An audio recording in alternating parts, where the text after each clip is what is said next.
delectable morning to you all, and welcome to the Nerd Theorists.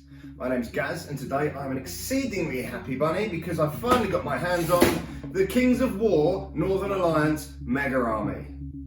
Now, this is called a Mega Army for a very good reason. It's an absolute beast of a box, and in my opinion, exceedingly good value for money.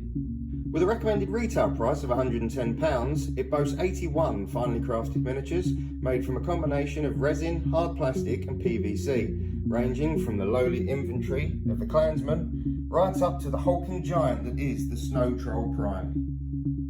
Anyway, enough of this jibber jabber. Let's crack it open.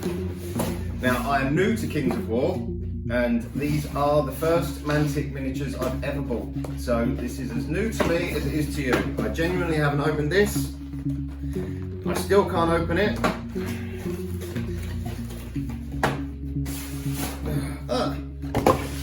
It's past the parcel. Right, now. Okay, so I'm used to Warhammer. I was interested to see how this would compare to a Combat Patrol box set. First thing is they're individually bagged rather than on spruces. Some of these have clearly been injection molded and some of them have been 3D printed by the looks of it. It does say on the box, and I did mention this earlier, that it's a combination of resin, hard plastic and PVC. Also in some of the other boxes of Kings of War you do still get the old school metal minis. And they are on square bases. There's a very reminiscent old world Warhammer fantasy vibe going. But yes, they look, I mean, they're all, there's a lot. There's a lot of minis.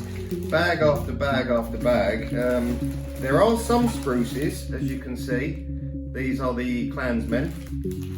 There's quite a lot of them. They are on spruces. I believe that is the Thane on a Razor Fang, Ice Fang. I can't remember the name of it, but this massive, looks like it should be from Hoth.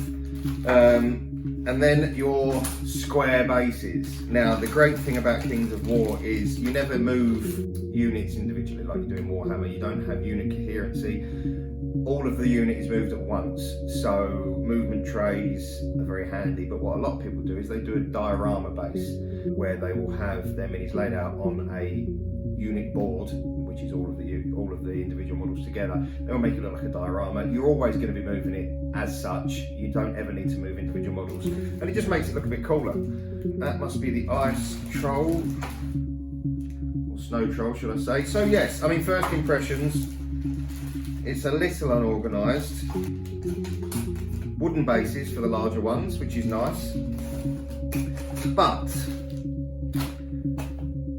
a lack of an instruction booklet.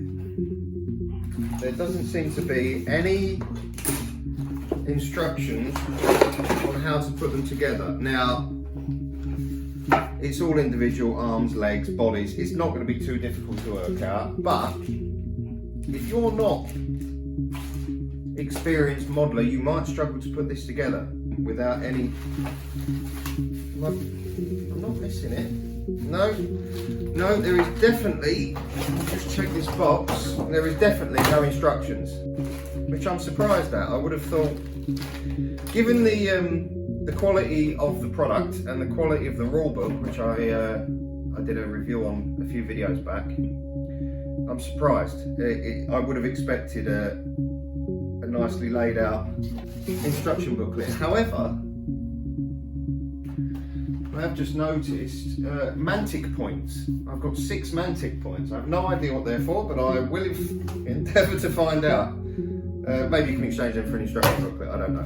So yes, the quality is superb, I have to say. The quality of these minis. If I just get the, I think they're called Frost Fangs. I should have looked this up beforehand, I do apologise. I don't know how well you can see that, but the detail on the fur and the eyes is absolutely exquisite. It couldn't be any better. That is going to paint amazingly, and that's the same across the board. No matter what the mini's made of. Looking at these now, the ones that are PVC and hard plastic, the quality is as equally as good. So yes, Value for money, without a doubt. It's a full army, a huge army. It's based on a point system, Kings of War.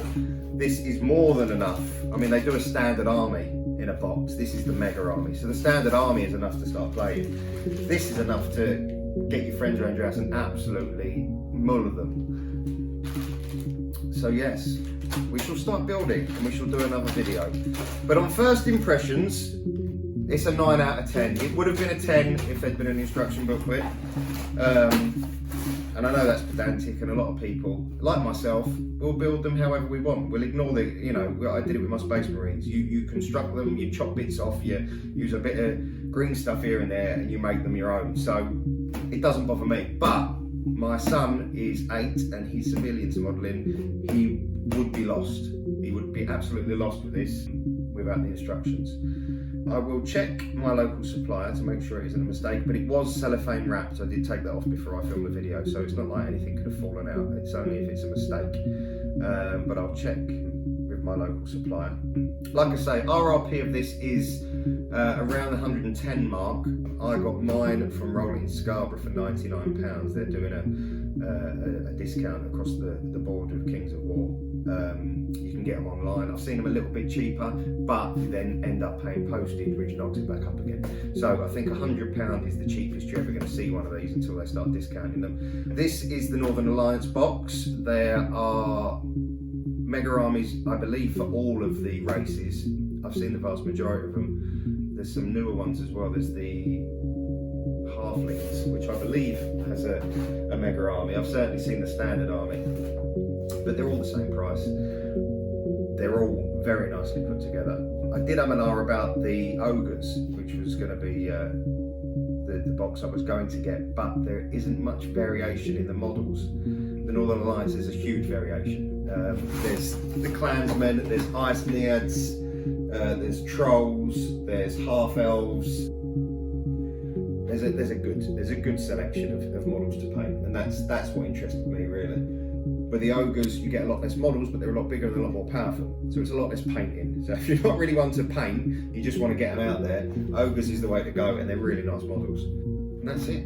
I think we've covered it all. So yes, definitely recommend, as long as you're good at model making or you've got someone that is good at model making. You may find kids might end up sticking 2 left arms on the same model without the instructions. So that's it, thank you very much. Don't forget to like and subscribe. I will be back with a painting guide for these minis, and we shall also do a homemade terrain tutorial. It's very terrain based, it's Kings of War, it's very strategic, so we'll want probably 9 to 12 pieces of terrain for a battle with these guys, and we will make that all at home out of stuff I've stolen from Skips. So I hope you enjoyed this, and we'll see you soon. Thank you very much for watching.